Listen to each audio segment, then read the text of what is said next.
at the latest Steam sales, I went and bought all the Souls-like, and then I bought Monster Hunter World and Monster Hunter Rise. Cause in my heart of hearts, I think all those games scratch that same itch. The itch being, I'm a little guy with a sword and you're the giant monster with tons of health and I have to find a way to somehow destroy you. So that's why I bought all those games. I downloaded Elden Ring. I tried to fight the Tree Sentinel, got my ass beat. And then I found a cave.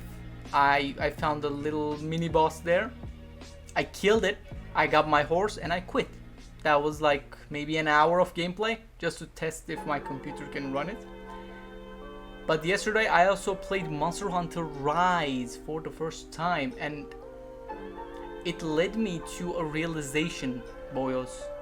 That is, after fighting those bosses, or rather monsters in Monster Hunter, the Elden Ring bosses, even though I fought fucking 2, maybe that changes. The Elden Ring bosses kind of felt inferior, if that makes sense. I mean, not the boss design per se, but my character, you know? The moment-to-moment gameplay and the power fantasy feel of Monster Hunter,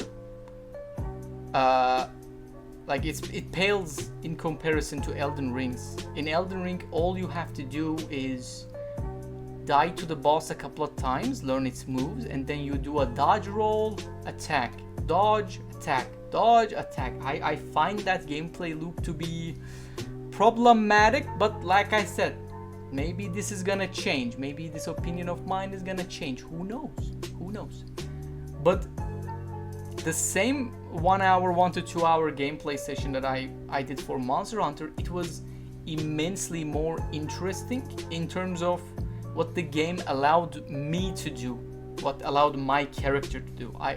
I wasn't expected to just dodge and get an attack in and then dodge again and get an attack in. No, I could be proactive.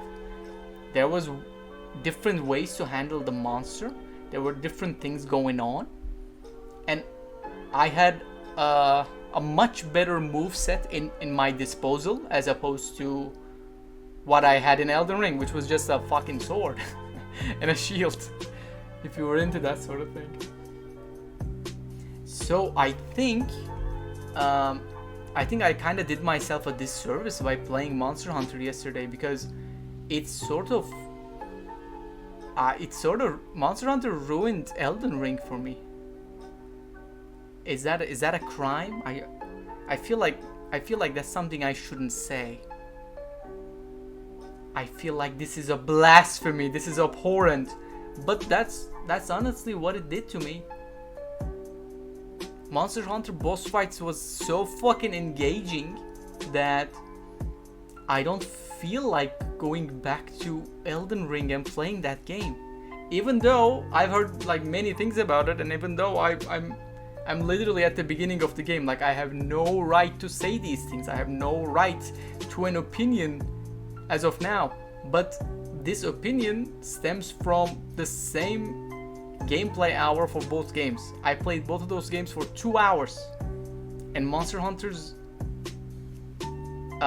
first impressions rather is ways leagues ahead of that of Elden Rings. And that, I don't know if I'm the only one who thinks that. I don't know if this is a sane opinion in this landscape, because I know what Souls-like fans are. They're interesting, but I also think Souls-like fandom is like they have room in Monster Hunter fandom. No, I feel like both those games are sort of similar. Like I said, they're just, you're a little underpowered guy against these unsurmountable odds. I feel like both those games have this type of gameplay message, not in terms of story message themes and whatnot, but in terms of gameplay message. I think that's like They have that in common.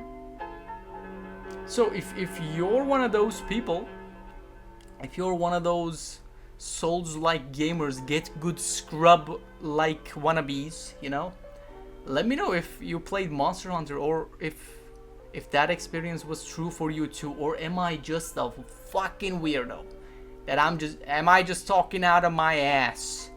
Am I just making light of things? I don't know what I'm talking about. Just play for 800 hours, then it gets good. Or maybe it's something like that. Maybe it's something like that. Just play for 800 hours, bro, then it gets good. You stupid anime man. Maybe that's it. Maybe that's it.